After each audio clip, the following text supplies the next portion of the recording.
сол көлікпен бір адамды болса да тегін жеткізіп тастайын деген өзіне сондай бір жақсылық әдетін қалыптастырып қойған. Сол арқылы мына көлігімнің зекетін беріп жатырмын деп есептейді да ол жігіт өзіне.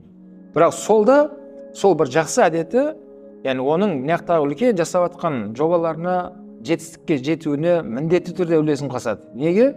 Өйткені күнделікті біреуге жақсылық жасау арқылы, немесе жаңағыдай науқас болып қалған кісілердің жағдайын сұрау арқылы, яғни күнделікті бірақ аз болса да қайталаңыз сол амалдарды.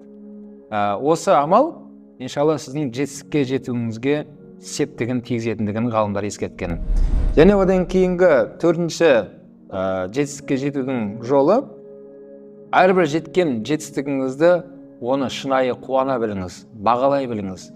Кәдімгідей, мысалға, адам бір ескі көлік болса да, алғашқы алған көлігіңіз қандай сізге қуаныш сәтті сыйлады. Бірақ